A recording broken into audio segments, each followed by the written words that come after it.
Coming in at our number 10 spot, we have Radiation Man.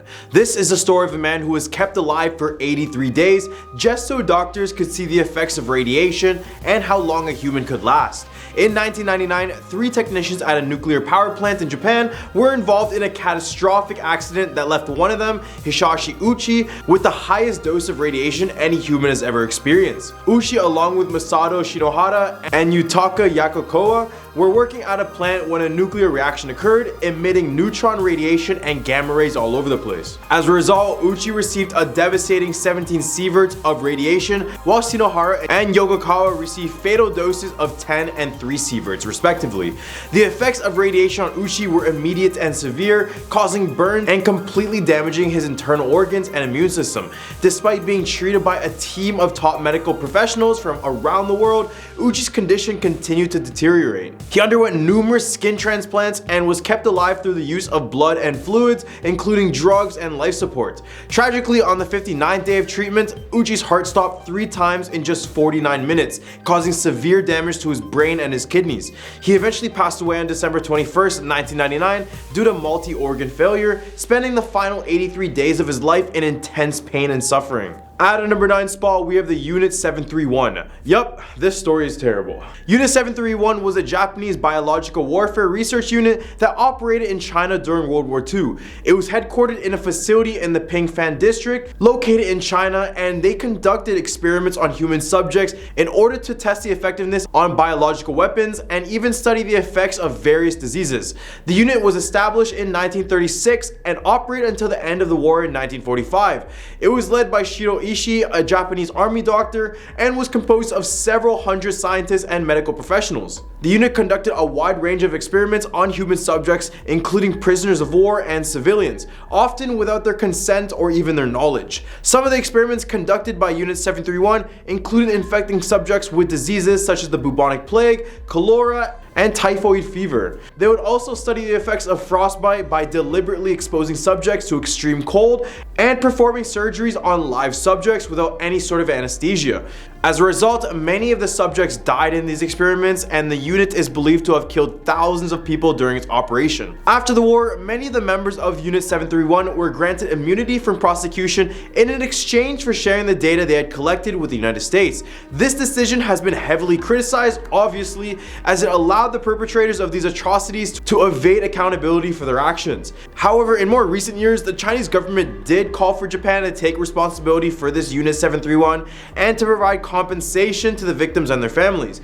The Chinese government was also called for the unit's activities to be recognized as war crimes and for the perpetrators to be held accountable once and for all. At a number 8 spot, we have the Elevator Man. Apparently some time ago, in a towering skyscraper located in Korea, there was a young woman named Karuko. She was a very bright 19-year-old student who lived in the 14th floor of her building, but on one fateful night, she had an experience in an elevator that would change her life. As the elevators began to close, a handsome stranger managed to slip his hand in order to stop them. The man stepped inside of the elevator and stood very close to Karuko. This is when the two began to flirt and engage in very small talk. The stranger told her he lived on the 13th floor, just 1 floor below her. As the elevator approached the 13th floor and the man walked out, the man suddenly turned around, turned to Karuko and said, "I'll see you upstairs." He then pulled out a knife. As he left, he laughed and then disappeared towards the staircase. The doors of the elevator then shut, leaving Karuko alone and afraid. As the elevator continued to climb to the 14th floor, Karuko frantically pressed every button trying to get it to stop. But it was all in vain. The elevator doors finally opened up on the 14th floor, and to Karuko's terror, she found the man waiting for her. She was tragically slain before she could even scream for help, and since then, many have claimed this is a true story, and it's said to be the explanation why elevators now have this stop button. Some even say that the man who killed Karuko still roams the halls of this building, trying to lure innocent people into the elevator with him. And also, there is a game I mentioned in a lot of my past videos which include this story, and this is basically the origin story to that. So if you ever want to know more, just search up the elevator game online and you can even play this yourself. At a number 7 spot, we have the P-40 Ghost plane. In 1942, American radar detected a strange aircraft approaching their territory from Japan. Although it appeared to be an airplane, it did not have the typical markings of an aerial attack. The American military dispatched 2 pilots to intercept the mysterious plane. As they approached it, they discovered that the aircraft was a P-40, and they were surprised to find that it bore markings that had not been used since the Pearl Harbor attack. Additionally, they observed that the plane was in very poor condition, with bullet holes riddling the fuselage and the landing gear completely blown away. The pilots were amazed that the plane was even able to fly in the first place. However, they were shocked to find the pilot slumped in the cockpit, wearing a flight suit stained with fresh blood. When the pilots looked through the window, the pilot raised his hand slightly and turned toward them, offering a meek wave. Shortly thereafter, the plane crashed to the ground with a deafening roar.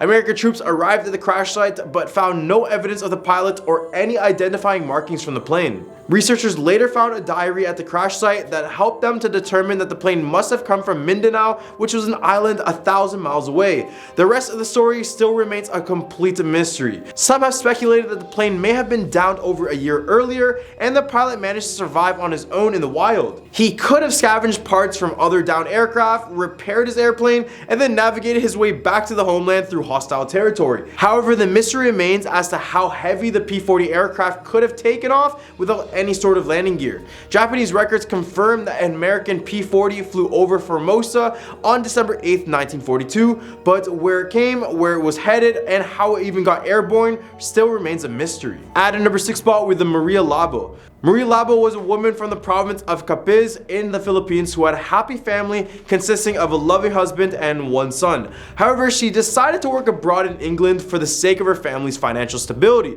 Maria was lucky enough to have a good employer who treated her well, but she didn't know that her employer was a vampire, supposedly. It was said that Maria was a combination of a maid and a caregiver to this vampire employer, who would always provide her with half-cooked liver to eat. After a few months of working for him, Maria started to feel sick. Little did she know that she has ingested some of her employer's blood, which caused her this unknown illness. Eventually, Maria decided to return home to the Philippines to live with her family. Upon returning home, Maria's husband, who was a police officer, was very surprised to see her. She had already prepared dinner, but when her husband asked where their son was, Maria just replied, "Our son is right there." Her husband was confused, and it wasn't until he opened the refrigerator that he realized the horrific truth. The meat he had eaten that day was their own son. In a fit of rage, Maria's husband picked up a large knife and slashed her face, leaving a large scar, which is why she was called Maria Labo. Labo means scar in Filipino. From that day on, Maria went on a murderous rampage and stalked or hunted in many different locations within the Philippines. However, her husband continued to hunt for Maria because he just wanted to kill her and end all of this. It is also said that whenever Maria was known to be in any place within the Philippines, people would try to find and kill her in order to save her own children. So there would be this large hunt out for her and it would just be crazy. In the hub of our list, we have the Hello Kitty murders. Our story begins in May 1999 when a 13-year-old girl approached the Hong Kong police, claiming that a woman whom her boyfriend had helped to kill was haunting her. The police was initially skeptical, but when the girl described how a 23-year-old woman was brutally tortured and bound with electrical wire in a third-floor flat on Granville Road 31, they knew they had to investigate. As they searched the apartment, they uncovered some truly horrifying evidence: a large Hello Kitty doll that had been stuffed with a woman's head. The victim of this ghastly crime was Fan Man Yi, a 23-year-old nightclub hostess who has been abducted for over a year, allegedly for failing to repay a $20,000 debt. According to the various media reports, Fan was held captive for over a month, during which time she was subjected to brutal torture on a daily basis until she eventually succumbed to her injuries. The men responsible for her death then chopped up the body into tiny pieces and disposed of it with the garbage. Some versions of the story claim that they even skinned her and boiled her. Although this is difficult to confirm, what is even more terrifying is that her severed head was sewn inside of a Hello Kitty doll, which became the bizarre story for this tragic accident, the Hello Kitty murder. When the news of this gruesome murder hit the press, it horrified residents of Hong Kong and sparked a media frenzy that lasted for months. As if the story couldn't get any more chilling, there was even reports of a shadowy female figure lurking near the apartment building where this happened, and it was captured on various CCTV cameras from nearby buildings. At our number 4 spot, we have the Tugu complex. In the city of Malang are 3 schools who are in deep connection with the horrors committed in World War II. Back in the 1940s, these 3 schools were used as concentration camps attempts by the opposing Japanese soldiers. The Japanese created an underground system of crawl spaces and secret rooms that connected each school along with the local train station and governor's office.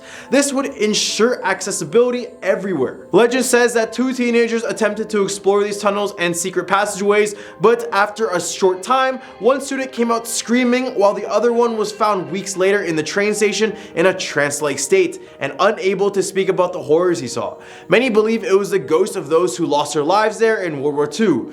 Another occurrence is the bloodstains on the floor tiles in each of these buildings. And the odd thing is that workers say that removing these stains are nearly impossible, and some would even fall ill after completing the cleanup job, which is why they have stopped doing it completely. At a number 3 spot, we have the Orang Minyak. The Orang Minyak, or the oily man, is a creature that takes the shape of a man that is covered in a thick murky black oil. It comes at the darkest time of night when it's almost impossible to see. It snatches young women in rural villages when they're sleeping, and this is why many people fear oil spills in the country, oddly enough.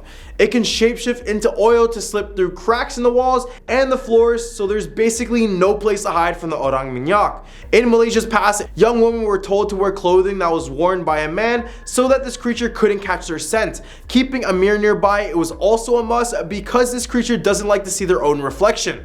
This became such a big urban legend that some girls would cover their rooms in all mirrors, but in my opinion, that is just as creepy as this creature. Number 2, the Karak Highway. This Malaysian highway is said to be the world's most haunted highway. It is a 70-kilometer long interstate highway that connects Kuala Lumpur to the Genting Highlands. The amount of paranormal reports from this highway alone is enough to make someone take a way longer detour instead. The first of these incidents happened when a couple and their baby were returning one night from vacation. The car then suddenly broke down on the side of the road, and as he looked for someone to help, he notices the highway was completely empty. So he walks up to the closest nearby phone booth to call for help, but the man never ended up returning. After a few hours of waiting, his wife calls the police, but when they arrive, they tell her to not step out of the vehicle and to not look behind them. After walking a distance away, she turns around to see her husband's headless body being devoured by a banshee-like creature on top of their car. Also on Karak Highway, if you find yourself stuck behind a yellow Volkswagen Beetle, just get away from it. This vehicle is known to stalk drivers and even cause them to get into fatal accidents. So be extra careful if you guys decide to drive near this area in Malaysia. At a number 1 spot, we have the Mongolian deathworm. The Gobi Desert, located between Mongolia and China, is said to have a Mongolian deathworm, otherwise known as an intestine worm, due to its appearance of being fleshy and red in color. This 2 to 7 foot long creature has the ability to spit out venomous liquid out of its mouth, and if you ever get close enough to touch the creature, it is believed that the entire body is covered in a sticky poisonous substance that will kill you on touch. And if that wasn't enough, it can even electrify you the same way an eel can. While movies on the creature depict it as being this large, colossal being, it's actually believed to be a lot smaller at around 7 feet. Regardless, the fact that this creature can hide anywhere in the desert sands and come out with basically no weaknesses makes it one of the most dangerous and scariest ones on this list. Coming in at a number 10 spot, we have the elevator game. The elevator game is a mysterious and potentially dangerous ritual that is said to bring you to another world. This game has its origins in Japan and is played by entering an elevator in a public building with at least 10 floors. The player must press specific buttons in a specific order without anyone entering or even leaving the elevator in order to reach this other world. In the other world, electronics do not work, the lights are off, and all that can be seen from the windows is a red cross in the distance. To return back to the original world, the players must repeat the sequence of button presses and be very vigilant of their surroundings. The player must be careful not to look at the woman who enters the elevator on the 5th floor, as she is not human. If someone enters or even leaves the elevator during the ritual, the players must start over. And you must be wondering what the specific ritual is, but if you guys actually want to know about that, search it up, because I'm not going to say it for you guys because I don't want you guys doing this. Because for those who have played, it is said that if they faint or lose consciousness during the ritual, they may wake up in their own home. But they must be careful to examine their surroundings, as it may not be the same home they left. It is important to not attempt this ritual too many times as well, as it can lead to an accidental slipping between both worlds. And it's also worth mentioning that if the woman does not enter the elevator or the players do not reach the 10th floor, they should immediately return to the 1st floor and completely end the game. At a number 9 spot, we have the Rokrokubi, the long-necked demon. The legend of the Rokurokubi is a supernatural creature from Japanese mythology that originated during the Edo period, which is 1603 to 1867. The Rokurobi is a beautiful woman by day, but at night she undergoes a metamorphosis where her neck extends and she begins to hunt. Some versions of this legend says that this creature can be recognized by small white marks on their neck, or even by the way they sleep with their head far from their body. But in reality, when I see photos of this, all I can think is, if they got a long neck, they're probably this creature. According to folklore, however, there are different explanations for the origin of this creature. Some believe they were once Buddhists who broke the religion's principles and were then cursed as punishment, while other people see the transformation as a supernatural expression of the person's desires. There are also legends that suggest they are Oni, which are these Japanese demons seeking revenge or even simply just playing tricks on humans. And it's also worth mentioning that this creature comes in many different forms, with female ones attacking men and male ones attacking women. The Nukekubi is one of the most dangerous forms, however, known for its detached head that just flies around and attacks its prey. At our number 8 spot, we have Hitobashira. Hitobashira, also known as human pillars, is a custom of human sacrifice that was once practiced in Japan. It involved burying a victim alive under or near large-scale buildings such as dams, bridges, and castles. The practice was believed to appease the gods and protect the structure from natural disasters and enemy attacks. The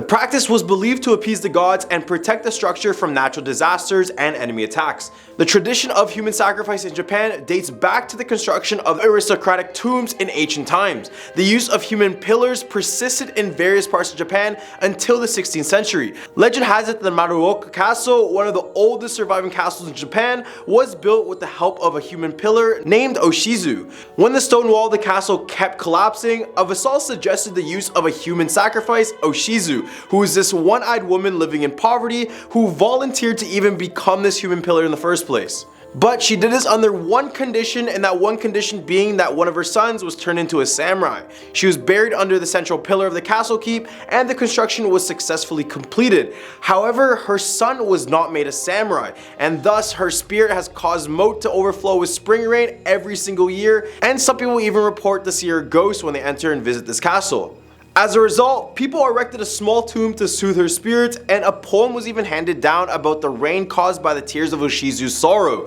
It is speculated that the instability of the walls of the Maruoka Castle was due to the design of the castle in the first place, which is more indicative of earlier fortresses. On the other hand, the Matsu Castle is also rumored to have been constructed on human sacrifice, buried under the castle stone walls. The victim was a beautiful young maiden who was fond of dancing and is referred to as the Maiden of the Matsu. After the castle was built, a law was passed forbidding any girl to dance in the streets of Matsu because the hill Oshiruyama would shudder and the castle would shake from top to bottom. Although this practice has not been continued, it's just crazy to think that this is actually done, and some of the pillars in Japan actually contain real human sacrifice. At our number 7 spot, we have the Kisaragi Station. In 2004, a 2chan user named Hasumi posted on a thread asking for help because she got on the wrong train at Shin Hamatsu Station. This was rather strange because she usually caught the same train after work, and trains in the station only go in one direction. She started getting really anxious because she remembered the stops only being a few minutes between each station, but on this specific train ride, they were just much longer. They even went through a tunnel, but her usual line didn't go through any sort of tunnel. She walked to the front car to ask the conductor for help, but the curtain was closed and no one answered. She then knocked on the door, but that's when the train suddenly stopped at Kisaragi Station. As she left the train, she was filled with huge anxiety and fear, but as she tried to go back, the train door shut on her. As all this was happening, she was messaging people on this discussion board on 4chan about the station, but when they all replied, they had said that no such station existed in Japan. She decided to exit the station and walk back along the tracks, even back through the tunnel she had gone through under earlier. She reported strange sounds like drums in the distance, and even a voice telling her that walking on the tracks is extremely dangerous. As she grew more afraid, she turned back to go around, but she saw an old man with one leg, which then slowly disappeared right after. When she finally got out of the tunnel, a man came up offering help and to drive her to the nearest station. This is when she posted on the thread for the very last time, saying that the man was muttering to himself, then her phone died, and she was never heard from the thread again. At a number 6 spot, we have the 1932 Shirokiya department store. On December 16, 1932, tragedy struck the Shirokiya department store in Japan during their year-end Christmas theme sale. The festive decorations of the season turned into a nightmare as a fire broke out at the toy section just a few minutes before the store was about to open. The fire quickly spread to floors 4 and 8, filling the staircase with smoke and cutting off major escape routes. This left many shoppers and employees stranded on the upper floors, desperate for a way to find safety. Some of those who were trapped made makeshift ropes from clothing or curtains and climbed down to safety. Others were not so lucky. They instead fell to their deaths or even suffocated in the smoke-filled building. In total, 14 people lost their lives and 67 were injured in the Shirokiya department store fire.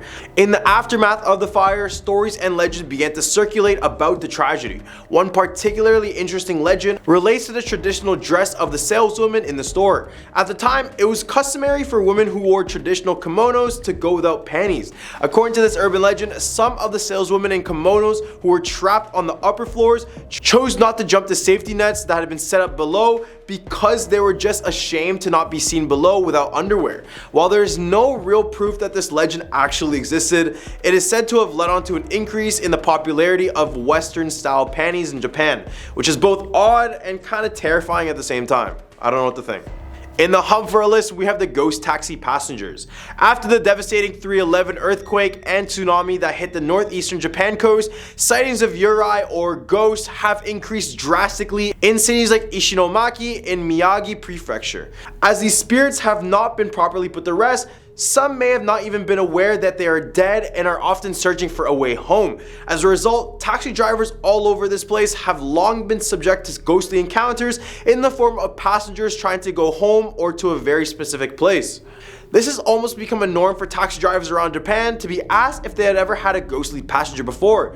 Tohoku Gaon University conducted a study called the Awakened Spiritual Earthquake Studies that involved interviews with more than 100 Ishinomaki taxi drivers who had supernatural encounters. Many drivers reported picking up passengers who seemed to be wet or wearing winter coats in the summer, months after the disaster in the cold months of March. Most drivers reported running the meter and having to pay the fee for the vanished passenger. One particular driver reported a chilling story about a man in winter clothing whom he picked up in the summer who asked to be taken to an address that had been destroyed. The driver asked if he was sure that was the address as it was just a vacant lot, to which the passenger replied by asking, "Am I dead?" Number 4, the Red Room Curse. The Red Room Curse is a Japanese urban legend that originated from an interactive Adobe Flash horror animation uploaded to GeoCities in the late 1990s. The legend tells the story of a pop-up ad that appears on the victim's computer screen, displaying a black text that reads, "Do you like?" on a red background. After trying to close the pop-up, it reappears with a new message that reads, "Do you like the Red Room?" before the screen just turns completely red, displaying a list of names of the Red Room victims. This is when the victim senses a mysterious presence behind them before losing consciousness and later being found dead in a room with blood-painted walls.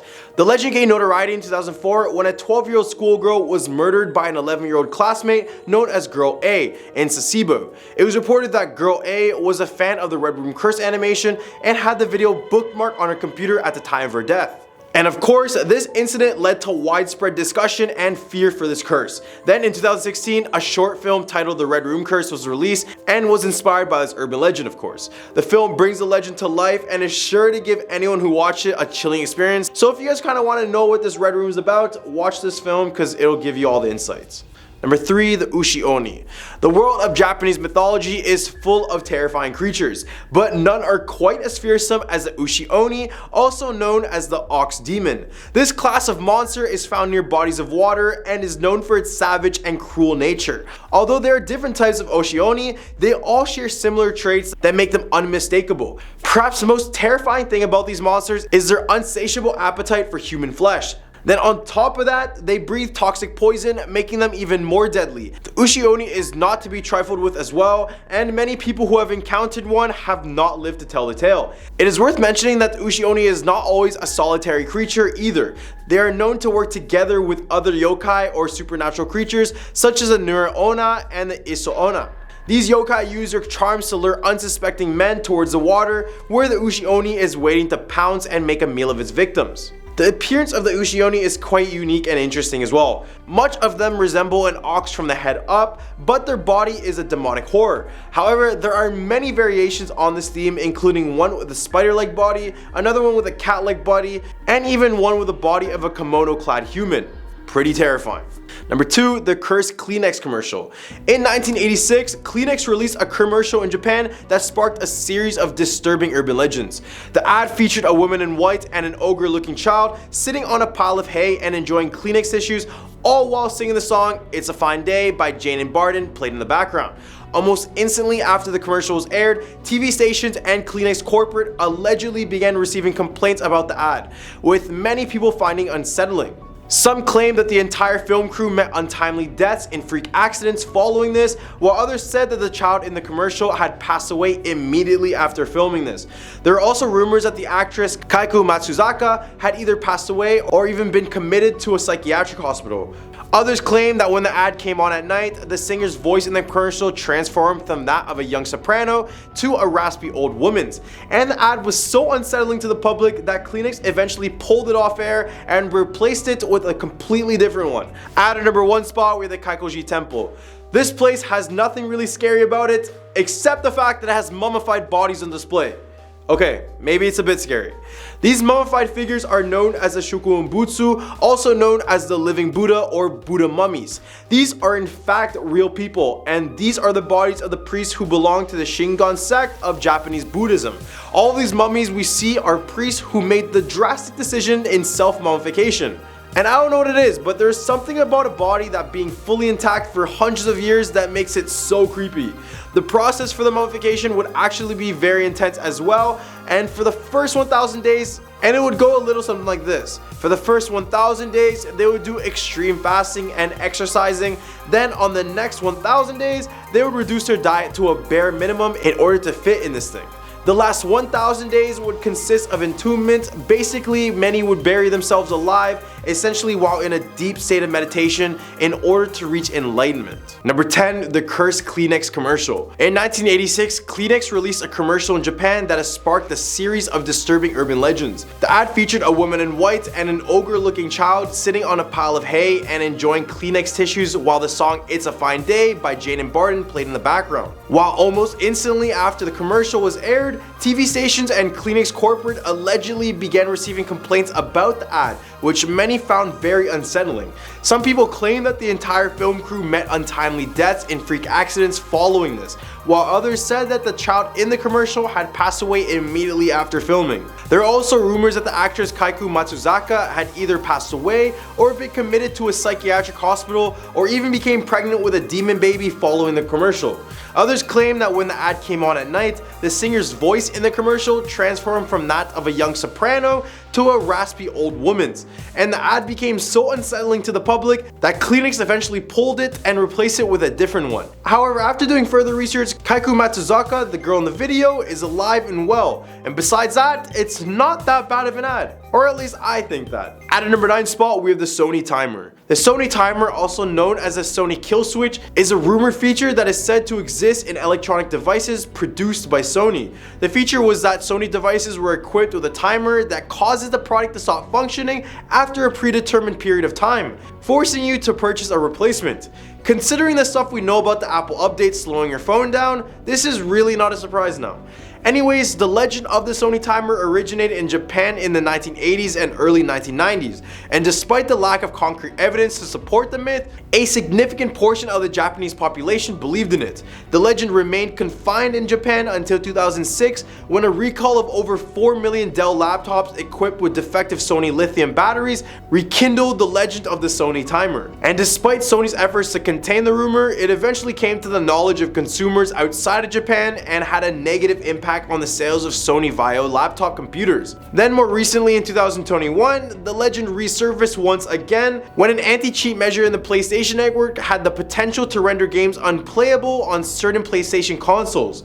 But much of this is still speculation, and such a thing is not confirmed whether or not it truly existed, but we really know that they try to make our devices bad, so they want us to buy a replacement. We all know that. At a number 8 spot, we have the Alice killings. The Alice killings remain one of the most mysterious and unsolved serial killings in Japanese history. From 1999 to 2005, 5 killings took place, each with a calling card left at the scene by the killer. More specifically, a playing card with the word Alice would be written on it on the victim's blood. The victims were diverse, ranging from a restaurant owner to a high school student to a college student to a nurse. However, they all shared the eerie and gruesome playing card left at the scene of their murders. The first victim, Sasaki Megumi, was a 29-year-old restaurant owner known for her strong personality and excellent cooking. She was last seen alive walking home from a party, and the next morning her body was found in the woods, torn apart and impaled on tree branches, with the Jack of Spades card found in her mouth. The second victim, Yamane Akio, was a singer whose body was found in a bar, his vocal cords ripped out and a gunshot wound to the head. The King of Diamonds card was found in his hands. The third victim, Kai Sakura, was a high school student whose body was found in a shallow grave, mutilated and with a crown sewn onto her head.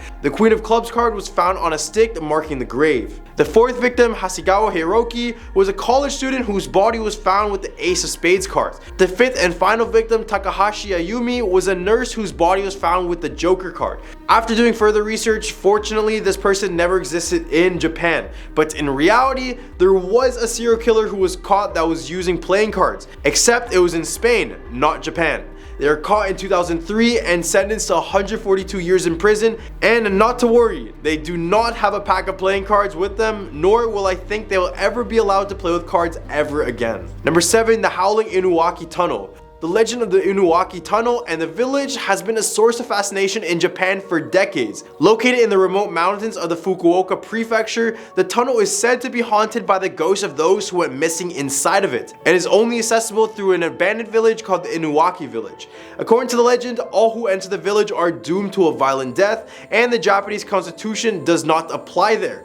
The legend of the Inuwaki Tunnel and village may have been inspired by a real-life murder that took place in the tunnel in 1988. According to the story, a group of teens kidnapped, robbed, and tortured a young man before burning him alive in the tunnel. The tunnel, being remote and rarely used by traffic, was a popular spot for gangs, and the brutal murder likely contributed to the creation of the legend in the first place. Today, the tunnel is considered one of the most haunted places in Japan, with large concrete bricks blocking its entrance, but that hasn't stopped adventurers from trying to enter it. Locals say that electronic devices and even their cars often break down when they're around this tunnel, and that others sometimes hear the sounds of barking dogs and ghostly screams emanating from deep inside of the tunnel. The legend has inspired numerous films and books and other sorts of media, including the 2020 film Howling Village from Ju-on creator Takashi Shimizu. Number 6, the Yaomaoba. Ever wanted to take a hike in the mountains of Japan? Well, just be on the lookout for the Yaomaoba, also known as the Mountain Witch, who supposedly resides in these elevated regions of the country. Yaomaoba is often depicted as an old woman with long unkempt hair and a wild experience who lives in the mountains and is associated with the spirit world. According to the stories, this creature is a benevolent figure who helps lost travelers find their way home, while in other stories, she is portrayed as a malevolent being who lures people into the mountains and causes them to go missing. Some locals claim that she was once a regular girl who ran into the mountains to escape false accusations. Here she grew angry and resentful and would eventually have cannibalistic tendencies along with practicing black magic. So on your next hike, don't be deceived by anyone you might come across, because the amount of encounters with this creature leads me to believe that she is really up there in the mountains of Japan. Number 5, Kagome Kagome. Kagome Kagome is a Japanese children's game, and in the game, a group of children joins hands and walks around in circles around a child who is chosen to be the Oni, or demon. The Oni sits in the center of the circle with their eyes covered, while the other children sing the Kagome Kagome song. When the song is over, the Oni has to guess the name of the person standing directly behind them. This game takes a sinister twist when a group of people found themselves caught in the game on a foggy suspension bridge. In this case, the group was split into 2 cars, with the first car carrying 3 people and the second car carrying 4 people. So when they reach the bridge, it is already getting dark and the fog is not helping. The first car comes to a halt and the couple gets out, joining hands. They then climb over the railing of the bridge and throw themselves off, much to the shock and horror of the other passengers. One of the other people in the car is found talking to themselves, repeatedly muttering the quote, "mustn't go." The couple is later found dead and is ruled to have both taken their lives. When they ask the remaining survivors of the first car what happened, they say that a girl wearing kimono suddenly appeared in front of their car, causing them to stop. This is when they said that their car was encircled by a group of children who then began saying Kagome Kagome. The children were enticing the passengers to join hands with them, and the couple eventually gave in, while the manager was protected by religiously repeating the phrase, "mustn't go." Number 4, the Red Room Curse. The Red Room Curse is a legend that has long circulated on the internet in Japan, with various versions of the story being told. At its core, the legend involves a mysterious pop-up ad that appears on a person's computer, announcing their impending death. According to the most common version of the legend, while browsing the internet, the victim will be presented with a pop-up featuring a black text on a red background that says, "Do you like blank?" When the victim tries to close the pop-up, it reappears with the text changed to "Do you like the Red Room?" and the screen turns red, displaying a list of names of the Red Room's victims. After seeing the pop-up, the victim will sense a mysterious presence behind them and then lose consciousness. They will later be found dead in their home, with the walls of the room in which they are discovered painted red with blood. The origins of the legend can be traced back to a Japanese interactive horror animation that was uploaded to GeoCities in the late 1990s. However, the legend gained notoriety in 2004 due to the Sasebo slashing, a murder case involving a young girl who was a fan of the animation and had the video bookmarked on her computer at the time of the murder. So there is some truth to this. But what do you guys think about the curse? Real or not? Number 3, the cursed poem Tamino's Hell. Published by Japanese poet Seiju Yasu, it is said that one of his poems named Tamino's Hell is cursed and could kill or haunt people if read loud. So just to not die, I'll be playing it safe and I'll just show you the poem rather than reading it. In 1974, Japanese filmmaker Terayama Tsuji directed a movie based on Tamino's Hell. Unfortunately, he ended up passing away in 1983. This is where people first believed that the movie was cursed, since the poem was used and read in the movie. As time went by, people began forgetting about the incident, but then in 2004, one Japanese writer published a book based on the poem, saying, quote, "If you by chance happen to read the poem out loud, after you will suffer from a terrible fate which cannot be escaped." It's said that even hearing someone saying the poem out loud can lead your life into disaster or even death. So let's read it out loud. I'm just kidding, everyone relax. Nowadays, this poem is feared internationally, but for those who remain skeptical, come on, give this one a read. Number 2, the Curse of the Colonel. This might be odd to hear, but apparently a baseball team in the Kansai region of Japan named the Hanshin Tigers are supposedly cursed by the ghost of Colonel Sanders. Yes, the founder of Kentucky Fried Chicken. According to legend, the curse was placed on the team because of the colonel's anger over the treatment of one of his storefront statues, which was thrown in the Dotonbori River by celebrating Hanshin fans after their team victory in the 1985 Japanese Championship, which was thrown in the Dotonbori River by celebrating Hanshin fans after their team's victory in the 1985 Japan Championship Series. The curse was said to explain the team's subsequent 18-year losing streak, and many people believe that the team would never win another Japanese series until the statue was recovered. The curse has also been compared to the curse of the Bambino, which is said to afflict the Boston Red Sox until they won the World Series in 2004. Despite the supposed curse, the Hanshin Tigers have appeared in the Japan Series 3 times since the statue has been thrown into the river, losing in 2003, losing in 2005, and losing in 2014. Whether or not the curse of the Colonel is real, it has become an enduring and fascinating part of the Japanese sports legends, and also the first time I've ever heard of the Kentucky Fried Chicken founder cursing something. Number 1, human sacrifice at the Meiuroka Castle. The Meiuroka Castle, also known as the Mist Castle, is a Hirayama-style Japanese castle located in the city of Sakai. It is considered to be one of the oldest castles in Japan and is said to be protected by a mist that appears whenever an enemy is nearby. According to the legend, the castle was built at the end of the Sengoku period in the 1500s with the use of human sacrifice known as hitobashira. The practice of hitobashira, or human pillars, was believed to appease deities and protect against natural and man-made disasters. For those who don't know, it is basically making humans into the stone pillars and the walls that make up a building. It was commonly used in the construction of large buildings such as castles, dams, and bridges. However, the story of Meiuroka's castle's Hitobashira centers around a woman named Oshizu, who is a poor one-eyed mother of 2. When the construction of the castle was plagued by problems and the walls kept collapsing, a vassal suggested the use of human sacrifice. And this is when Oshizu was chosen for the sacrifice, and she only agreed to this on the condition that one of her children would be made into a samurai. Oshizu was entombed under the pillars of the castle, with stones being placed on top of her as she was slowly being crushed to death. It is said that she accepted her fate stoically, knowing that her children would have a better future as a result. After her sacrifice, the walls of the castle remained standing and the construction continued without further issues. However, the man responsible for the castle's construction, Shibata Katsutoya, did not follow through on his promise to make Oshizu's son a samurai. As a result, Oshizu's spirit returned to haunt the castle, causing the moat to overflow every spring in a phenomenon known as the Tears of Oshizu.